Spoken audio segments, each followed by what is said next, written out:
everybody. This is Susan with Ahava again, and I am so excited to bring Samantha Jones, aka Sam, and we are going to just talk about her journey with Ahava and how she has lost 40 pounds. She is a mother of five. She homeschools and she works part-time. If anybody can do it, Samantha can do it. And one of the things that she told me is that she has more energy and she's getting her confidence back. And before we dive into that, this is just really important because there's 1 in 6 people that have chronic conditions in the United States. And a lot of it can be reversed through nutrition and exercise. And Sam is a testimonial to that. And I'm so excited to dive in to hearing what she has to say. So welcome, Sam. How are you? I'm doing great. Thank you for having me today. Oh yeah, we are so excited. So I just kind of want to start with so what started this health journey? I mean, you've got to be so busy with 5 children and I mean and that is, I have 4 boys, so I know as motherhood, it's you don't put yourself first. So Uh, what happened? What kind of sparked like, you know what, I need to start valuing myself and stepping into this space? all right. So I would kind of say that my health consciousness probably started in my teens because my dad has a lot of health issues. And so growing up, I've watched him be in and out of the hospital for different types of surgeries.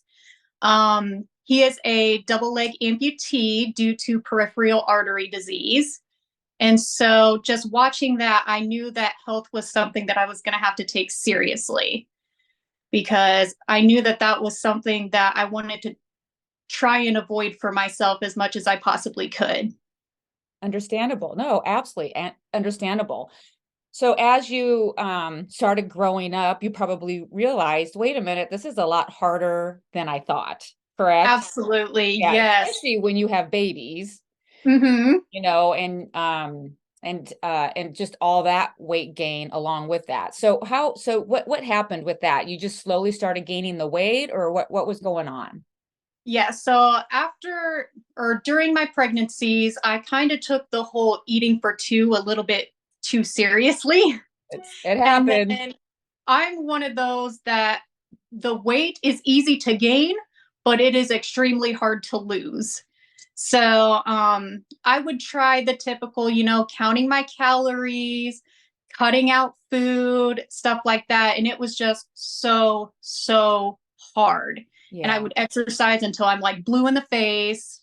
So that's kind of like where I kind of started with my health, trying. I got into this mindset of like, there's bad foods and I should never ever touch it instead of just looking at stuff as, I can have this in moderation. It might not make me feel the best. So I got into this mind space of I have to exercise all the time. I have to eat little calories. Like it was a whole mess. So what did you consider bad foods back then? Um, Pretty much I knew that soda was not a good thing. So I cut that out. All of your typical like chips and stuff like that, I considered bad. Like even small treats, I would be like, I can't have that, or I'm never going to reach the goals that I want to accomplish. Or if I eat this, it's going to do something bad internally. And then I'm just setting myself up to head down the path that I watched my dad go down. So what were like some of those goals like that you were trying to achieve? Mostly weight loss. I knew that I definitely wanted to lose all of the weight that I had gained through my pregnancies. And just, I wanted all of my blood work to be like extremely perfect. I'm one of those also that is my own worst critic. And I try and I do put as much pressure on myself to meet those goals. And it has to be perfect. It has to go like this. So that was something that was really hard for me to kind of battle in my mind before I got started with actual functional nutrition. So, and I find that interesting because you say that, you had these goals and you thought you were doing the right thing by not eating all that bad food and you Mhm. were exercising, but the weight was not coming off. Right. That had to have been a battle of frustration. It was. It like I didn't know what else to do. I was like, I feel like I'm doing all of these right things that, diet culture tells me that I'm supposed to do. Hmm. And I just was not going anywhere that I wanted to go. Were you losing weight and then gaining it back, or was it just it was not losing? I would say I would lose a little bit, but then I would stay there I gotcha. forever. Like it was Huh. like this roller coaster type thing. Yes, and I know that can be demoralizing, and that can Yeah. just have that frustration. Now that's the only thing that you're kind of focusing on. And Hmm. then that frustration probably manifests in a little bit just in your daily life as well, Exactly. correct? And then you're kind of like beat yourself up because women are great at beating themselves up. I'm number one in that category. Were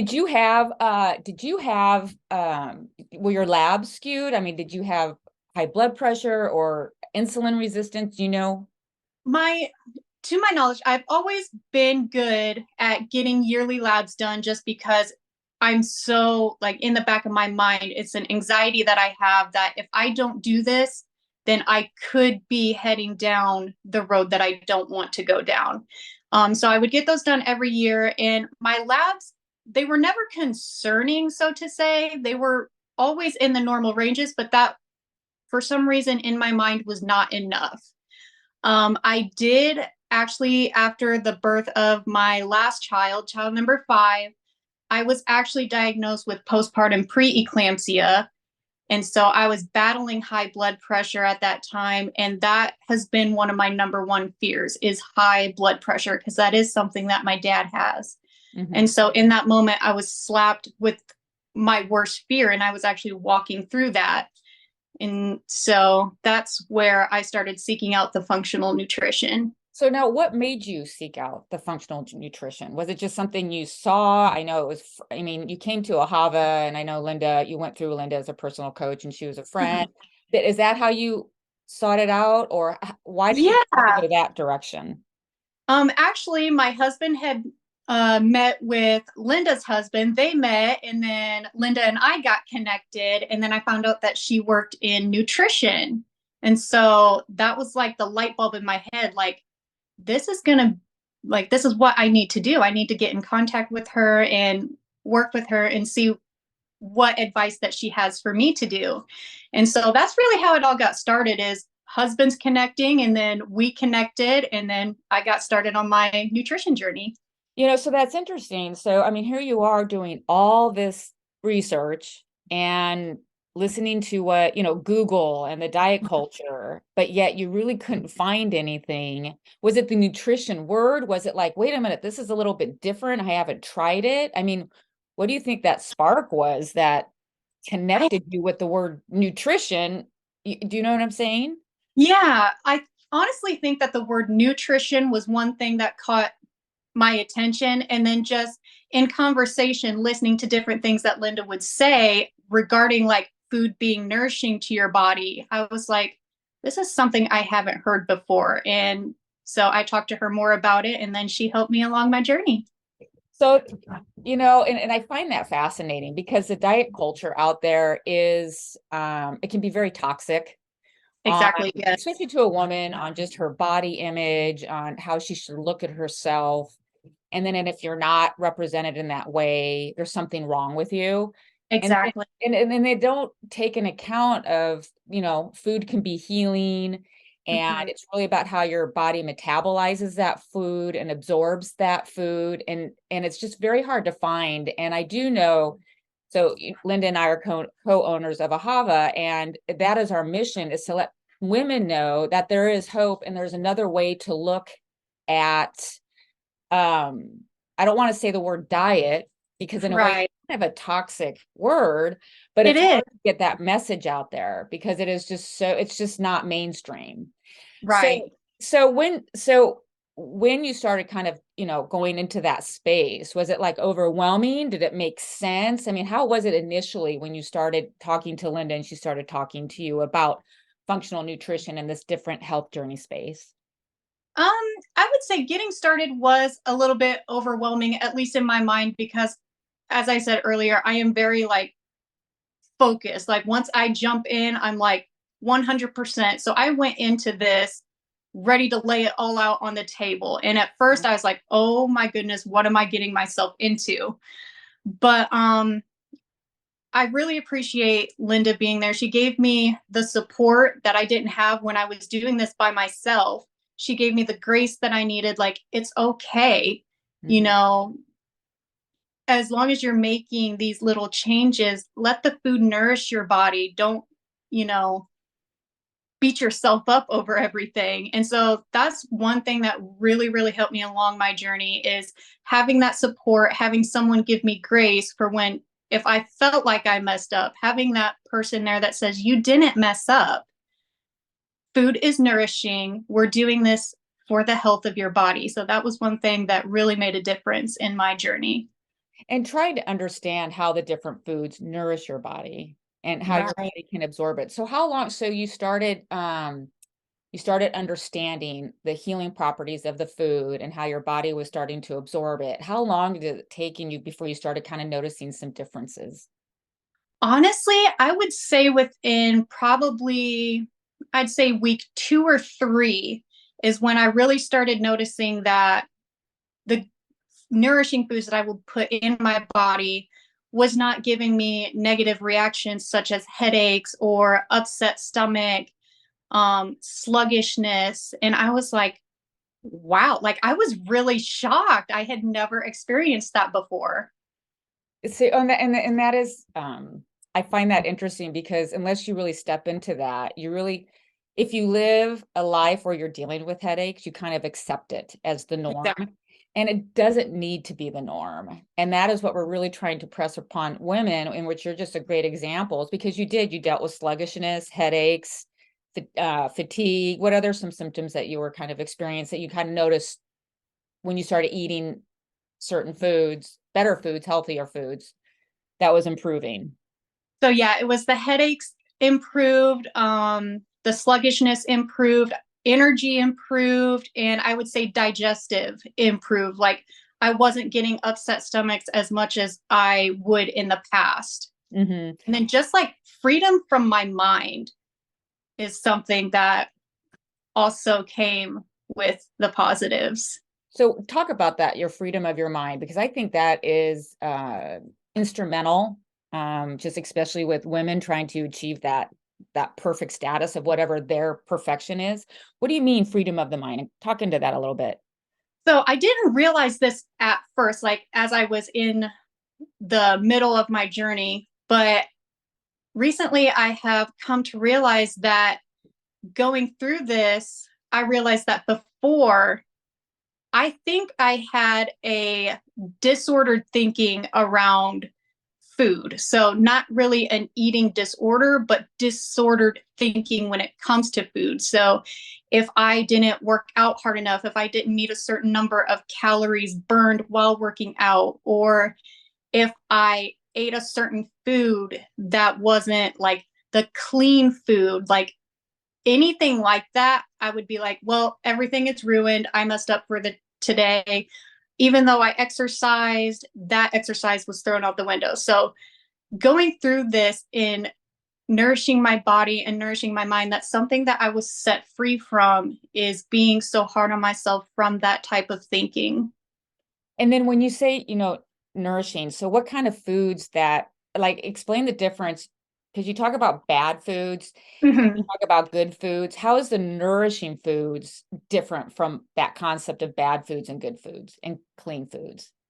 So I guess in my mind, at least for me, it would be more eating of like I hardly ate vegetables before. So I would be adding more vegetables into my diet or finding like alternatives to like the treats that I like. I found out that I can use chickpeas to make cookies and black beans to make brownies. So I was like, it really opened my eyes that I could still enjoy these sweet treats, but add a little bit more of a kick to them on the nutritional side, if that makes sense. Oh, completely. And that is something that uh after the episode, I've got sensible substitutes, and I'm trying to show people that they're and to take baby steps into this Yes. journey because it is a mind shift. Um, Mhm. and you have to take baby steps. And that's what we try to do. It's like, okay, let's take a baby step into changing your food choice here, but we can do it tiny or we can do it 100%. It depends upon Exactly. the That's one individual. thing that I really, really love is definitely being able to take those baby steps, because I feel like when you start doing this lifestyle change, like it can be overwhelming at first, but I feel like if you take those baby steps, it helps a lot. Exactly. And so when you went down this process, right? So now you're on your own, right? I mean, you're I doing things. So how did that go? How did that transition go? Because I'm sure, Linda was a great crutch. absolutely. Yeah. And so you step out of that, you're like, oh boy, I am on my own. So, but you started feeling better. So you started understanding the benefits, which is awareness is everything, because Right. once you're aware, you can get rid of those bad habits. So what did that look like for you? So it was a little bit of a shock at first. I And just was like, describe that. Yeah. so I was used to having like this guide to go by and having, this person to rely on to kind of, guide me on, my journey and stuff. And then, I'm here on my own. And I was like, what am I doing? What do I do now? It was like everything left my mind. But then, I just took it day by day. And again, being able to give myself grace on if I ate something that I knew my body was going to react to, being like, you know what, it's okay. Start again the next day. So I would just take, little baby steps. I think I still do little baby steps and just still keeping in my mind the grace, since I did in the past have that toxic thinking in my head about, well, if I eat this, then everything else doesn't matter. So just reminding me to give myself grace and just take it one day at a time. And when you remind yourself, do you have like little post-it notes or you just kind of, oh gosh, okay, I derailed and you just mentally give yourself, I mean, how do you step into giving yourself grace? What works for you? I would say once in a while, I do have like quotes on my phone or like little graphics on my phone. And a lot of times my husband is a big support as well. He'll be like, it's okay. Don't beat yourself up over this one little thing. Just keep going. So I would say having a support system still like around me, Yes. just being able to remind myself of why I'm doing what I'm doing, the progress that I have made, because that's important too. Like, look at how far I've come. Just because one thing may not have went right one day, I've still made incredible progress. So I would say that's something that helps keep me on track. Yeah, and I believe community, Mhm. to have that support system, and kudos to your husband to be that person in your life to help you with that Yeah, because it is easier and community is a big deal to have that support. What about exactly. you had mentioned, so you have lost 40 pounds. I have. Yes. And you said you have your confidence back. I do. Yes, talk about that because I think that is huge with especially with women, trying to get that confidence. So talk about that. All right. So prior to this, like I've always dealt with some self-confidence issues. I don't know real don't know where it really started from, but it's just something that I've always struggled with. And then after having babies and realizing that, my body just wasn't the same as before babies, it was something that really took a toll on me. But after healing my body with the functional nutrition and going through that journey, I have actually found, losing that weight that I was carrying around, I am actually getting my confidence back. I'm feeling more like myself. And I've realized that, you know what? It doesn't matter what the outside world thinks of me. What matters is what I feel about myself. Hmm. And so just remembering that is really starting to build that confidence up and trying to keep that in the back of my mind. Like, it doesn't matter what the world thinks. What matters is what's inside, Hmm. and just keeping that the focus. And then because I completely agree, and it's hard to get that. I mean, the culture does Mhm. not allow that. I mean, it's very, look at me type of thing, Exactly. which is unfortunate. But To have that true confidence, you do have to dive deep into yourself, Hmm. to find that. But, I mean, everybody has their struggles on a daily Exactly. basis, you know. So what do you do for exercise? Actually, I work out at home. I use videos on YouTube because I'm one of those that I want to work out with the blinds closed. Nobody can see me. I'm not going to the gym. So I actually have some weights at home and I do like a mixture of stuff. I'll do strength training, I'll do HIIT. So I find YouTube's videos and work out to those at home. And it's something to say. So if your diet is bad, like you had mentioned, earlier, Mm-mm. you cannot exercise a bad diet. You just can't do that. Right. So what you have to do is this is where exercise comes in. And it doesn't have to be like intense and, Mm-mm. go to the gym and go hours and hours. But if you have a Right. really good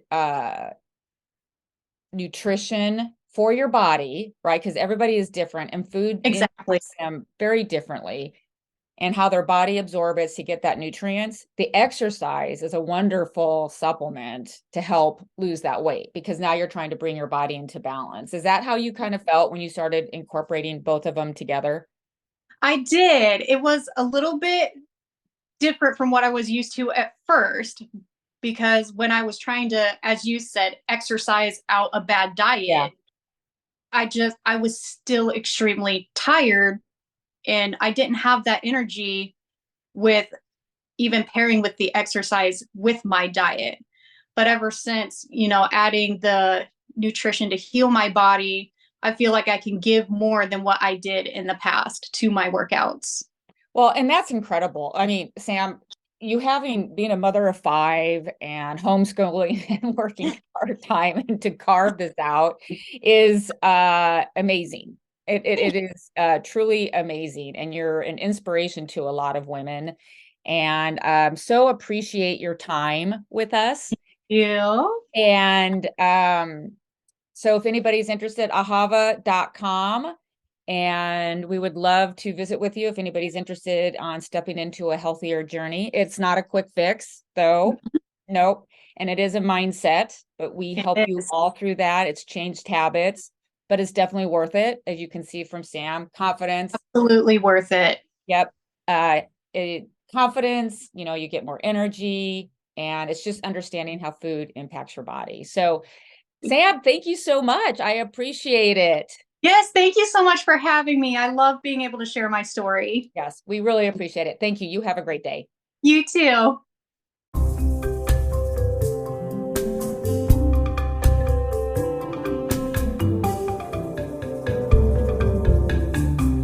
Hi, this is Susan, and I'm with Hava FN, and I have another sensible substitution for you. And we are going to be talking about flour, that white, wonderful tasting flour that you put in a lot of baked goods and pastries, and it comes out really yummy.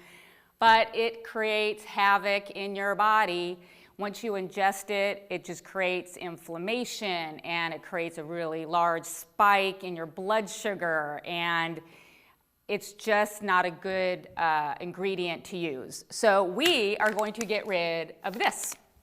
Get it out of your kitchen so you're not tempted to use it. But there are some other substitutions that you can use. One, we have almond flour here, and almond flour is a fantastic substitute. It's 1-on-1, and it's made out of almonds. And it's just a great, it's a little bit different consistency, but sometimes when I cook with it, I'll sift it again in a sifter, and it just makes a really fine flour base for pastries and cookies. And a lot of times when you bake especially, you'll use almond flour with tapioca flour, and it just creates this great mixture to really make yummy pastries. And gosh, I've made donuts and cookies. The consistency is a little bit different. It's a little bit more stickier than what you're normally used to, but once you get used to it, it's just a great way, and it will not create as much inflammation in your body. I did not put whole wheat flour here. That is a great substitute as well, but you just have to make sure, I would make sure that it is gluten-free wheat flour because a lot of gluten can create a lot of havoc in your body as well. And you may be allergic to it, and you may not know that you're allergic to it. So unless you know that, I would just, I would keep with the gluten-free whole wheat flour. So anyhow, those are your sensible substitutions.